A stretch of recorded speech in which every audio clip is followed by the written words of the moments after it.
तो बेटा याद होगा आपको, हम लोगों ने last time basis of classification को डिस्कस किया था कि क्या ऐसे बेसिस हैं जिन पर हमने एनिमल्स को डिवाइड करा है अलग अलग फाइलम्स में।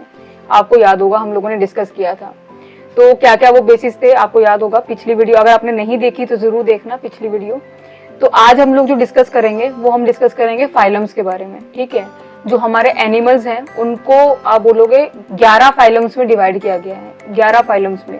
और आप समझ सकते हो फाइलम्स एक बहुत बड़ा टर्म हो गया, बहुत सारे एनिमल्स हैं इसलिए हमने उनको 11 फाइलम्स में डिवाइड करा है। तो जिसमें क्या है, हमारा जो पहला फाइलम है वो आज हम जो पढ़ेंगे वो है फाइलम पोरीफेरा, ठीक है। आप मेरे साथ साथ नोट्स बनाते जाना, ये जो मैंने लिखा हुआ है यही चीजें आपको लिखनी है, ठीक है, और इन्हीं को याद रखना है, ठीक है। ये जो कुछ टर्म्स यहाँ पर जो यूज हो रही है वो बड़ी इंपॉर्टेंट है समझना, और हर फाइलम में कुछ ना कुछ नया आएगा, आप ध्यान रखना। मैं आपको मार्क कराती जाऊंगी, वो आपको याद रखना है, ठीक है।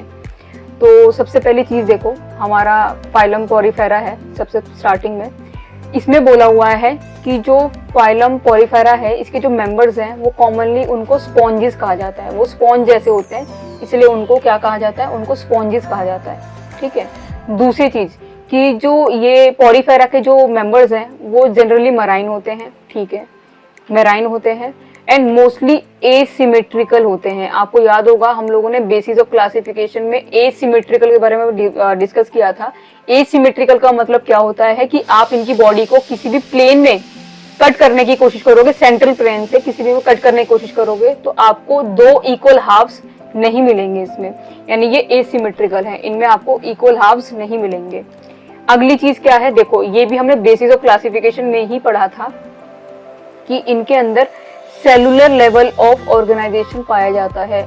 यानी कि बेटा ध्यान रखना, सेलुलर लेवल ऑफ ऑर्गेनाइजेशन का क्या मतलब है। इसका मतलब सिंपल शब्दों में ये है कि इनके अंदर सिर्फ और सिर्फ सेल्स पाई जाती हैं, इनके अंदर टिश्यू नहीं होते, ध्यान रखना, ठीक है। इनके अंदर सेलुलर लेवल ऑफ क्लासिफिकेशन पाया जाता है, सेलुलर लेवल ऑफ ऑर्गेनाइजेशन होता है।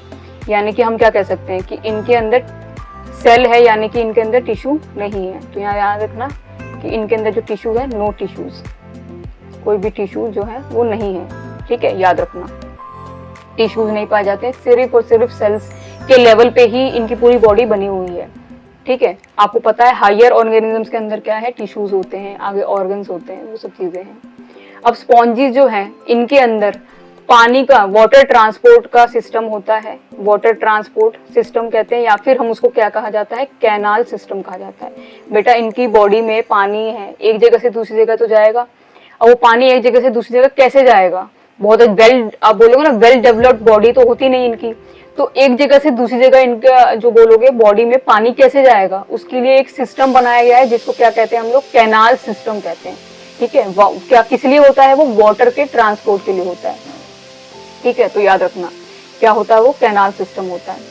इसके बाद आगे है कि जो वाटर है इनकी बॉडी के अंदर जो एंटर कर रहा है, देखो एक चीज याद रखना, इनको स्पॉन्जिस क्यों कह रहे हैं, क्योंकि ये स्पॉन्ज की तरह होते हैं, यानी इनकी बॉडी के अंदर छोटे छोटे पोर्स होते हैं, छोटे छोटे छेद होते हैं, ठीक है। तो अब वो छेद हैं वो कहाँ किस लिए होते हैं, वो किस यूज के लिए होते हैं, यही है। ये कह रहे हैं कि जो वाटर है इनकी बॉडी में वो एंटर करेगा थ्रू माइन्यूट पोर्स, ये छोटे छोटे जो पोर्स हैं, और इन पोर्स का नाम भी दिया हुआ है, क्या नाम दिया हुआ है, इनको ऑस्ट्रिया नाम दिया हुआ है, ठीक है। जो इनकी बॉडी के अंदर यानी स्पॉन्जिस की बॉडी के अंदर जो छोटे छोटे पोर्स पाए जाते हैं उनको नाम दिया गया है, क्या नाम दिया गया है, ऑस्ट्रिया। ये आपको याद रखना है, बहुत इंपॉर्टेंट चीज, ठीक है। ये एक डिफरेंट चीज है जो आप पोरीफेरा के अंदर देख पाओगे, तो इसको मैं स्टार बना रही हूँ, ये आपको बहुत अच्छे से याद रखना है, ठीक है, कि इनकी बॉडी के अंदर छोटे छोटे पोर्स पाए जाते हैं, और वो जो छोटे छोटे पोर्स है उनका अपना नाम भी है, क्या नाम है उसका, ऑस्ट्रिया, ठीक है। तो क्या कह रहे हैं, पानी एंटर करेगा इनकी बॉडी के अंदर, छोटे छोटे पोर्स के थ्रू पानी एंटर करेगा इनके शरीर के अंदर, ठीक है, बॉडी वॉल के अंदर, इनटू दी सेंट्रल कैविटी, और इनकी बॉडी के अंदर सेंट्रल कैविटी होती है, ठीक है। आपको याद होगा हमने बेसिस ऑफ क्लासिफिकेशन में कैविटी के बारे में भी डिस्कस किया था। तो सेंट्रल कैविटी है और जिसका अपना एक नाम है, इनकी सेंट्रल कैविटी का भी नाम है, क्या नाम है, स्पॉन्जोसियोल, स्पॉन्जोसियोल कहा जाता है, ठीक है। तो ये क्या है, इनकी सेंट्रल जो कैविटी, बॉडी के अंदर जो सेंटर पे जो कैविटी है उसका नाम है, ठीक है। छोटे छोटे पोर्स का नाम क्या है, ऑस्ट्रिया, और जो सेंट्रल कैविटी है उसका नाम क्या है, स्पॉन्जोसियोल, ठीक है। और क्या है, देखो पानी एंटर करा जो इनकी कैविटी है सेंट्रल कैविटी के अंदर, from where it goes out, फिर वहां से ये बाहर की तरफ पानी जाएगा, goes out through the ostium, तो पानी बाहर निकलेगा किसके थ्रू? ऑस्ट्रियम। जो बाहर की, जो आप बोलोगे पानी जिसके थ्रू बाहर निकलेगा, उस चीज को क्या कह रहे हैं? ऑस्क्यूलम। उसको क्या कह रहे हैं? ऑस्क्यूलम। ठीक है, ध्यान समझना। पानी एंटर करा बॉडी के अंदर, किसके थ्रू एंटर करा? ऑस्ट्रिया के थ्रू एंटर करा। उसके बाद क्या है? पानी जाएगा सेंट्रल कैविटी के अंदर, जिसको स्पॉन्जोसियोल कहा जाता है। और उसके बाद जो पानी है वो बाहर की तरफ निकलेगा, बॉडी से बाहर निकलेगा, और वो जो बाहर की ओपनिंग है उसको क्या कह रहे हैं हम? ऑस्क्यूलम कहते हैं। ठीक है, ये पॉइंट बहुत इंपॉर्टेंट है, बहुत बढ़िया इंपॉर्टेंट पॉइंट है, तो ध्यान रखना, ये हमारे पैरा के लिए इंपॉर्टेंट है। अगला point, this pathway of water transport is helpful. अब क्यों हेल्पफुल है? ये जो ट्रांसपोर्टेशन हो रहा है ये किस लिए हेल्पफुल है? किसके लिए हेल्पफुल है? फूड गैदरिंग के लिए, भाई खाने को इकट्ठा करने के लिए, फूड गैदरिंग के लिए, रेस्पिरेटरी एक्सचेंज के लिए, जो भी रेस्पिरेशन में एक्सचेंजेस ऑफ गैसेस हो रहा है उसके लिए, और most important removal of waste के लिए। तो इन 3 चीजों के लिए ये जो पाथवे है ये बहुत इंपॉर्टेंट है। ठीक है, कौन सा? ऊपर वाला पाथवे जो हमने डिस्कस किया, पानी एंटर कर रहा है वो वाली चीज। तो ये जो वाटर ट्रांसपोर्ट का जो पाथवे है वो किस 3 चीजों के लिए इंपॉर्टेंट है? पहली चीज फूड गैदरिंग के लिए, दूसरी चीज रेस्पिरेटरी एक्सचेंज के लिए, और तीसरी चीज है रिमूवल ऑफ वाटर के लिए। नेक्स्ट, इसके बाद कह रहे हैं जो इनके अंदर जो डाइजेशन है वो इंट्रासेलुलर होता है। देखो बेटा, डाइजेशन जो है वो 2 तरीके का है, एक इंट्रासेलुलर है और एक एक्स्ट्रा सेलुलर है। इंट्रासेलुलर मतलब सेल्स के अंदर डाइजेशन होता है, तो आपका इंट्रासेलुलर। जब आउटसाइड द सेल डाइजेशन होता है तो उसको एक्स्ट्रा सेलुलर कहा जाता है। ठीक है, इसके बाद कह रहे हैं बॉडी जो है इनकी, the body is supported by a skeleton. एक स्केलेटन से बॉडी सपोर्ट करी जाती है इनकी, जो कि किससे बनते हैं? वो बनते हैं स्पॉन्जिन फाइबर से। स्पॉन्ज हैं तो इनके अंदर जो फाइबर्स हैं वो कहीं ना कहीं स्पॉन्जिन फाइबर नाम दे दिया है। तो इनकी जो बॉडी है वो एक स्केलेटन से बनी होती है या सपोर्ट होती है, बनी होती है, और वो जो स्केलेटन है वो बनता है स्पॉन्जिन फाइबर से। ठीक है, ये हम लोगों को याद रखना है। बॉडी जो है सपोर्ट होती है, एक स्केलेटन से सपोर्ट किया जाता है बॉडी को, और जो स्केलेटन है वो बनता है स्पॉन्जिन फाइबर से। ठीक है, इसके बाद आगे जो है, इसके आगे कह रहे हैं कि जो इनके अंदर जो सेक्सेस होते हैं, मतलब मेल फीमेल, तो वो सेपरेट नहीं होते। आप बोलो अलग मेल होगा अलग फीमेल होगा, ऐसा नहीं होता। और जो ऐसे ऑर्गेनिज्म जिनके अंदर सेपरेट सेक्सेस नहीं होते उनको हम लोग कहते हैं हर्माफ्रोराइड्स। ठीक है, हर्माफ्रोराइड्स कहा जाता है उनको। ठीक है, याद रखना, ये आगे भी कुछ कुछ जगह पर यूज हो सकता है, तो ये वाली चीज भी आपको ध्यान रखनी है। ठीक है, ये वाली चीज, जो सेक्सेस है वो सेपरेट नहीं होते, और ऐसे ऑर्गेनिज्म जिनके अंदर सेक्सेस सेपरेट नहीं होते उनको हम क्या कहते हैं? हर्माफ्रोराइड्स कहा जाता है। यानी कि देखो सिंपल शब्दों में क्या इसका मतलब हो गया कि जो एग है और जो स्पर्म है, egg and sperms are produced by the same individual. एक ही इंडिविजुअल है जिसके अंदर एग भी प्रोड्यूस हो रहा है, एक ही इंडिविजुअल है जिसके अंदर स्पर्म भी प्रोड्यूस हो रहा है। ठीक है, ऐसे ऑर्गेनिज्म को क्या कहा जाता है? हर्माफ्रोराइड्स कहा जाता है। अब देखो, ये ऐसे ऑर्गेनिज्म हैं जो सिर्फ आप बोलोगे सिर्फ एक मोड ऑफ रिप्रोडक्शन अडॉप्ट नहीं करा हुआ इन्होंने। ठीक है, ये एसेक्सुअली भी रिप्रोड्यूस करते हैं और ये सेक्सुअली भी रिप्रोड्यूस करते हैं। जब ये एसेक्सुअली रिप्रोड्यूस कर रहे हैं तो ये किसके थ्रू करते हैं? ये करते हैं फ्रेगमेंटेशन के थ्रू। ठीक है, जब ये एसेक्सुअली रिप्रोडक्शन करते हैं तो फ्रेगमेंटेशन के थ्रू होता है। और नॉर्मली बात है, सेक्सुअली रिप्रोडक्शन जब अडॉप्ट करेंगे, जब सेक्सुअली रिप्रोडक्शन होगा तो वो कैसे होगा? जब गैमेट्स फॉर्म होंगे। ठीक है, तो ये हमें याद रखना है कि एसेक्सुअल रिप्रोडक्शन अगर इनके अंदर होगा तो वो बाय फ्रेगमेंटेशन होगा, और अगर सेक्सुअल रिप्रोडक्शन होगा तो वो किससे होगा? वो फॉर्मेशन ऑफ गैमेट से होगा। अब कह रहे हैं फर्टिलाइजेशन जो है इनके अंदर इंटरनल है। इंटरनल मतलब बॉडी के अंदर होने वाला फर्टिलाइजेशन, वही इंटरनल फर्टिलाइजेशन है। और इसके एग्जाम्पल्स साइकून, स्पॉन्जिला एक्सेट्रा, ऐसे बहुत से एग्जाम्पल्स हैं। आपको बुक में डायग्राम्स दिखेंगे, बहुत आराम से वो डायग्राम बिल्कुल देखो ध्यान से। और ये कुछ कुछ पॉइंट्स हैं जिनको आपको अच्छे से, बहुत अच्छे से याद रखना है। ठीक है, पॉरीफेरा के बारे में कि इनको कॉमनली स्पॉन्जिस कहा जाता है, स्पॉन्ज जैसे दिखते हैं इसलिए स्पॉन्जिस कहा जाता है। ये मेराइन एसिमेट्रिकल होते हैं। ठीक है, इनके अंदर सेलुलर लेवल ऑफ ऑर्गेनाइजेशन होता है। इनके अंदर वाटर ट्रांसपोर्ट सिस्टम होता है जिसको कैनाल सिस्टम भी कहते हैं, हम दोनों में से कुछ भी कह लो। और इनकी बॉडी के अंदर ये जो पॉइंट है, ये वाला बहुत इंपॉर्टेंट पॉइंट है, आप ध्यान रखना। ठीक है, वाटर एंटर करता है इनकी बॉडी में किसके थ्रू? ऑस्ट्रिया के थ्रू। ये छोटे छोटे पोर्स होते हैं जिनको हम क्या कहते हैं? ऑस्ट्रिया कहते हैं। इसके बाद जो वाटर है वो सेंट्रल कैविटी में जाता है। सेंट्रल कैविटी का भी नाम क्या है? स्पॉन्जोसियोल। और इसके बाद जो पानी है वो बाहर की तरफ जाता है, ठीक है, बाहर की तरफ जाता है तो ऑस्क्यूलम के थ्रू जाता है, ठीक है। और ये जो वाटर का ट्रांसपोर्ट जो भी आप बोलोगे हो रहा है, ये किस लिए हेल्पफुल है? फूड गैदरिंग के लिए, रेस्पिरेटरी एक्सचेंज के लिए और रिमूवल ऑफ वेस्ट के लिए। डाइजेशन इसके अंदर, इनके अंदर क्या होता है? इंट्रासेलुलर होता है। और बॉडी के अंदर एक स्केलेटन होता है जो कि बनता है बेटा किससे? स्पॉन्जिन फाइबर से बनता है। और एक और इम्पोर्टेंट चीज की जो सेक्सेस हैं वो सेपरेट नहीं होते हैं। एग और स्पर्म जो है, एग और स्पर्म दोनों ही एक ही इंडिविजुअल के अंदर बनते हैं, जो कि बोलो आप इन ऐसे ऑर्गेनिजम्स को कहा जाता है हर्माफ्रोडाइट्स कहा जाता है, ठीक है। अगर एसेक्सुअली रिप्रोडक्शन करते हैं तो फ्रेगमेंटेशन के थ्रू करेंगे, सेक्सुअली रिप्रोडक्शन करेंगे तो फॉर्मेशन ऑफ गैमेट्स के थ्रू होगा, ठीक है। तो ये क्या है? ये है आपका फाइलम पॉरीफेरा, पहला फाइलम हमारा। इसके बाद दूसरा फाइलम हमारा क्या है? वो है सीलेंट्रेटा, सीलेंट्रेटा कहा जाता है। दूसरा इसका नाम है कैनिडेरिया भी कहा जाता है। ये दोनों नाम है इसके, ठीक है। अब ये क्या है? ये एक्वेटिक होते हैं, ठीक है, मोस्टली ये भी मराइन ही होते हैं। सेसाइल होते हैं। सेसाइल का मतलब क्या है कि आप बोलो ये मूव नहीं कर रहे हैं, ये किसी एक सबस्ट्रेट से अटैच्ड हैं और ये मूव नहीं करते हैं। तो ये कह रहे हैं कि या तो ये सीसाइल हो सकते हैं, यानी कि मूव नहीं कर रहे, एक किसी चीज से अटैच्ड हैं और एक ही जगह पर रहते हैं, या फिर ये फ्री स्विमिंग भी होते हैं, मतलब फ्रीली स्विम भी कर रहे होते हैं। मतलब दोनों में से कोई भी चीज हो सकती है। ये एक जगह फिक्स्ड भी रह सकते हैं, दूसरा फ्रीली स्विम करने वाले ऑर्गेनिज्म भी हो सकते हैं। दोनों तरह के ऑर्गेनिज्म हैं इसके अंदर। और ये क्या होते हैं? ये होते हैं रेडियली सिमेट्रिकल एनिमल। वही सेम चीज, radial symmetrical animal, basis of classification हमने डिस्कस किया था। क्या होते हैं कि किसी भी सेंट्रल प्लेन से अगर इनको कट करने की कोशिश करोगे तो आपको दो इक्वल हाफ्स, ठीक है। अब इसमें ये बताया हुआ है कि जो इनका नाम है कैनिडेरिया, ये कहाँ से डिराइव हुआ, कहाँ से आया है? ये कैनाइडोब्लास्ट और कैनाइडोसाइट से आया है। ये इस तरह की सेल्स पाई जाती हैं, तो उनके हिसाब से ही इनका नाम लिख दिया हमने कैनिडेरिया, ठीक है।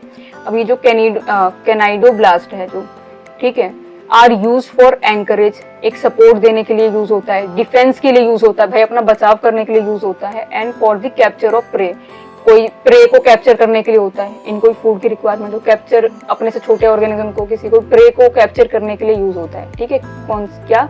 कैनाइडोब्लास्ट। अब इनके अंदर देखो, अभी हमने पीछे पढ़ा कि जो पॉरीफेरा है उसके अंदर सेलुलर लेवल ऑफ ऑर्गेनाइजेशन होते हैं, यानी कि उसके अंदर टिश्यू नहीं होते।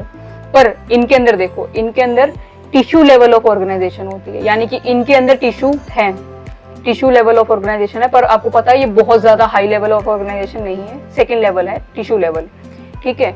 And are diploblastic. बेटा डिप्लोब्लास्टिक भी हमने बेसिस ऑफ क्लासिफिकेशन में डिस्कस किया था कि दो लेयर होती हैं, दो लेयर ऑफ जर्म सेल होती हैं, तो उसको हम डिप्लोब्लास्टिक कहते हैं। इसके बाद देखो इनके अंदर कह रहे हैं, पीछे हमने पढ़ा कि डाइजेशन इंट्रासेलुलर था, यहाँ पर दोनों तरह का डाइजेशन है, एक्स्ट्रा सेलुलर भी हो सकता है और इंट्रासेलुलर भी हो सकता है, यानी कि सेल के अंदर होने वाला डाइजेशन और सेल के बाहर होने वाला डाइजेशन, दोनों तरह के ये पाए जाते हैं। अब ये है एक इम्पोर्टेंट, ये है बहुत इंपॉर्टेंट पॉइंट जो आप कहोगे कैनिडेरियंस के अंदर हम लोग देख रहे हैं, जैसे स्पॉन्जेस के अंदर हमने एक देखा और दूसरा इसके अंदर ये है, तो इसको बहुत अच्छे से इंपॉर्टेंट मार्क करना बहुत जरूरी चीज है। ये कह रहे हैं जो कैनिडेरियंस हैं इनके अंदर दो बेसिक बॉडी फॉर्म पाई जाती है, मतलब इनकी जो बॉडी है वो दो तरीके की फॉर्म्स में पाई जाती है मेनली, ठीक है।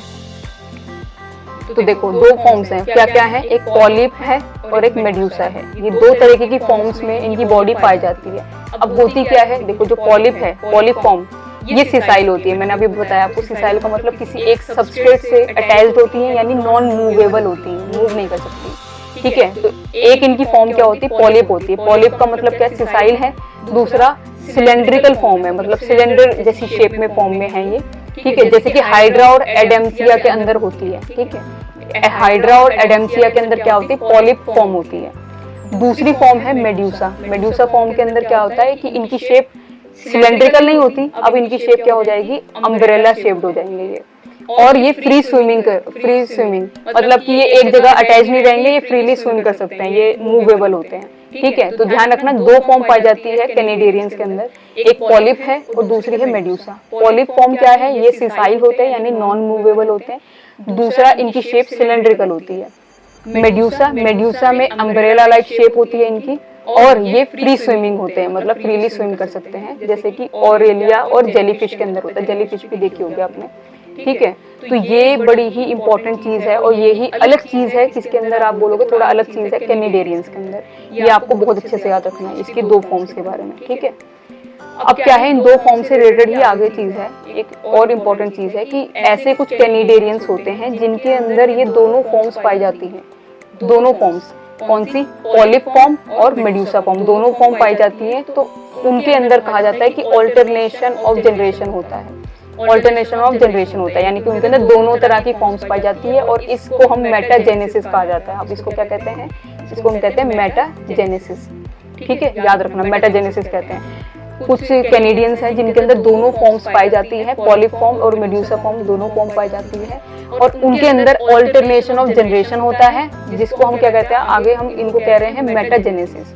अब मेटाजेनेसिस के अंदर देखो क्या है, जैसे कि अगर इनके अंदर आप बोलो पॉलिप फॉर्म पाई जा रही है, ठीक है, देखो पॉलिप फॉर्म पाई जा रही है, तो पॉलिप फॉर्म में है ये, तो क्या करेंगे, अगर जब ये एसेक्सुअली रिप्रोड्यूस करेंगे तो फिर ये मेड्यूसा फॉर्म में कन्वर्ट हो जाएंगे। क्या होता है, जिन ऐसे ऑर्गेनिज्म जिनके अंदर दोनों फॉर्म पाई जाती है, तो जैसे कि अगर वो पॉलिप फॉर्म में है तो वो एसेक्सुअली रिप्रोड्यूस अगर करेंगे तो वो मेड्यूसा में कन्वर्ट हो जाएंगे, मेड्यूसा जैसी फॉर्म बन जाएगी उनकी। और अगर कोई मेड्यूसा फॉर्म में है तो अगर वो सेक्सुअली रिप्रोड्यूस करेगा तो वो पॉलिप्स फॉर्म में कन्वर्ट हो जाएगा। ऐसा होता है कि कौन से कैनेडियन के अंदर होता है, ओबेलिया, ओबेलिया नाम का एक आप बोलो कैनेडियन है, इसी ग्रुप का मेंबर है, वो उसके अंदर ये दोनों फॉर्म पाई जाती हैं, ठीक है। अगर वो पॉलिप फॉर्म में है तो वो अगर वो एसेक्सुअली रिप्रोड्यूस कर रहा है तो वो मेड्यूसा फॉर्म में कन्वर्ट हो जाएगा, चेंज हो जाएगा।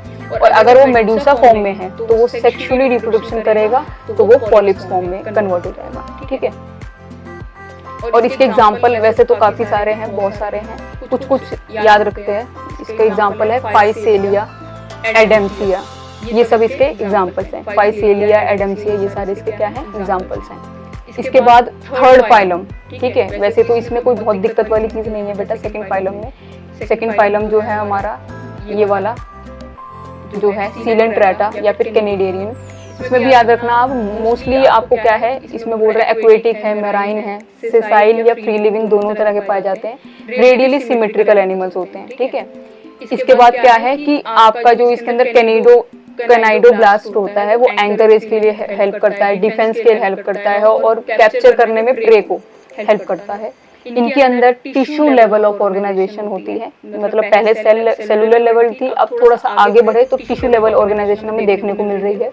और डिप्लोब्लास्टिक होते हैं ये, इनका जो डाइजेशन है वो एक्स्ट्रा सेलुलर भी होता है और इंट्रा सेलुलर भी होता है, सेल के बाहर और सेल के अंदर दोनों तरीके का डाइजेशन देखने को मिलता है हमें इनके अंदर। मोस्ट इंपॉर्टेंट चीज पॉलिप और मेड्यूसा वाली चीज है। पॉलिप फॉर्म सेसाइल फॉर्म है और सिलेंड्रिकल फॉर्म है। मेड्यूसा जो है वो एम्ब्रेला लाइक बोलो शेप हो जाती है और फ्री लिविंग होते हैं। बेटा इनके एग्जाम्पल याद रखना, ये नीचे जो एग्जाम्पल लिखे हैं, ठीक है। और कुछ ऐसे ऑर्गेनिज्म होते हैं इसके अंदर कैनेडेरियन, कुछ ऐसे कैनेडेरियंस होते हैं जिनके अंदर ये दोनों फॉर्म पाई जाती है, पॉलिप और मेड्यूसा दोनों, ठीक है। इसके अंदर ओबेलिया, इसके अंदर दोनों फॉर्म पाई जाती है। अब नेक्स्ट है टीनोफोरा, सी साइलेंट है, टीनोफोरा। अब ये क्या है, इनको हम कॉमनली क्या बोलते हैं, हम इनको कहते हैं सी वॉलनट्स, समुद्र के वॉलनट्स कहा जाता है इनको, ऐसा नाम दे रखा है। और कॉम जेलीज, इनको देख के, इनकी शेप देख के इनको ऐसा ऐसा नाम दिया गया है। अब ये भी क्या होते हैं, ये मैराइन होते हैं, ये भी मैराइन है, ये भी रेडियली सिमेट्रिकल है और डिप्लोब्लास्टिक होते हैं। ये भी डिप्लोब्लास्टिक हम डिस्कस कर चुके हैं। With tissue level of organisation, यानी कि देखो हमने बात की कि सिर्फ और सिर्फ याद रखना, सिर्फ और सिर्फ पॉरीफेरा के अंदर सेलुलर लेवल ऑफ ऑर्गेनाइजेशन पाई जाती है। उसके बाद जब ऑर्गेनिज्म के अंदर कौन से लेवल ऑफ ऑर्गेनाइजेशन आ गई है, टिश्यू लेवल, याद रखना, ठीक है। इसके बाद है कि जो बॉडी है उसके अंदर कुछ कॉम्ब प्लेट लाइक स्ट्रक्चर, कुछ ऐसे स्ट्रक्चर्स होते हैं कॉम्ब प्लेट लाइक, जो हेल्प करते हैं इनको लोकोमोशन के लिए, यानी कि मूवमेंट करने के लिए, ठीक है। इनके अंदर आप बोलोगे सीलिया लाइक स्ट्रक्चर कुछ ऐसे होते हैं जिनसे ये क्या करते हैं, मूव कर पाते हैं, एक जगह से दूसरी जगह जा पाते हैं। और एक इम्पोर्टेंट और अलग चीज इनके अंदर क्या होती है, देखो जैसे हमने कैनेडियंस के अंदर बात की, तो इनके अंदर इम्पोर्टेंट चीज क्या है, ये वाली, ये जो ऑर्गेनिजम्स हैं ये आपके बायोल्यूमिनेसेंस कहा जाता है इनको, ठीक है। इसका मतलब क्या होता है, ऐसी प्रॉपर्टी किसी लिविंग ऑर्गेनिज्म के अंदर जिससे वो एमिट कर सकता है लाइट को बाहर एमिट कर सकता है। तो ये बड़ी ही इंपॉर्टेंट प्रॉपर्टी है इनके अंदर, आपको याद रखनी है, ठीक है। कि ये जो ऑर्गेनिजम्स हैं टीनोफोरा के, ये बायोल्यूमिनेसिस होती है इनके अंदर, यानी कि ऐसी प्रॉपर्टी जिससे ये आप बोलो कि लाइट को एमिट कर सकते हैं। ठीक है, अब इनके अंदर रिप्रोडक्शन जो है वो सिर्फ और सिर्फ सेक्सुअल रिप्रोडक्शन होता है, सिर्फ और सिर्फ, ये एसेक्सुअली रिप्रोड्यूस नहीं करते। और फर्टिलाइजेशन जो इनके अंदर होता है वो एक्सटर्नल होता है, यानी बॉडी के बाहर होता है। एक्सटर्नल फर्टिलाइजेशन इनके अंदर देखने को मिलता है। एग्जाम्पल क्या है इनके, टीनोप्लाना और प्लूरोब्रैकिया। ठीक है, ये दो इसके एग्जाम्पल्स हैं। हमें क्या करना है, बस कुछ कुछ अलग अलग चीजें जो हैं इनमें वो याद रखो, बाकी कुछ कुछ चीजें थोड़ी थोड़ी सिमिलर सी दिखेंगी, पर जैसे जैसे हम आगे बढ़ेंगे हम देखेंगे कि बॉडी ऑर्गेनाइजेशन थोड़ी और वेल डेवलप्ड बनती जाएगी। ठीक है, अभी तो थोड़ा सेलुलर लेवल और सिर्फ टिश्यू लेवल देखने को मिल रहा है। इसके आगे के फाइलम्स के अंदर हम लोग और देखेंगे कि कैसे इनकी बॉडी और डेवलप्ड बनेगी।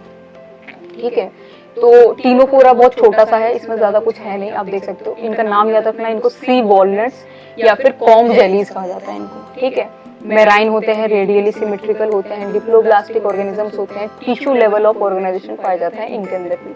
ठीक है, इनके अंदर कुछ कॉम्प्लेट्स होती हैं जिनको आप बोलो वो हेल्प करती हैं इसको लोकोमोशन के लिए, यानी कि मूवमेंट करने के लिए। बायोल्यूमिनेसिस कहा जाता है इनको, यानी कि ल्यूमिनेस का तो मतलब ही लाइट से रिलेटेड है। तो इनके अंदर एक ऐसी आप बोलो प्रॉपर्टी है जिससे ये एमिट कर सकते हैं लाइट, तो थोड़े चमकदार से दिखेंगे इस तरीके से। तो रिप्रोडक्शन जो है इनके अंदर सिर्फ सेक्सुअली होता है, फर्टिलाइजेशन एक्सटर्नल होता है, और इसके एग्जाम्पल है टीनोप्लाना और प्लूरोब्रैकिया। ठीक है, अब इसके बाद के जो फाइलम्स हैं उसको हम लोग नेक्स्ट वीडियो में कवर करेंगे। आप इसको अच्छे से रिवाइज करो, ये जो नोट्स हैं इन्हीं को लिखो, इन्हीं को याद रखो, बहुत इंपॉर्टेंट है। ठीक है।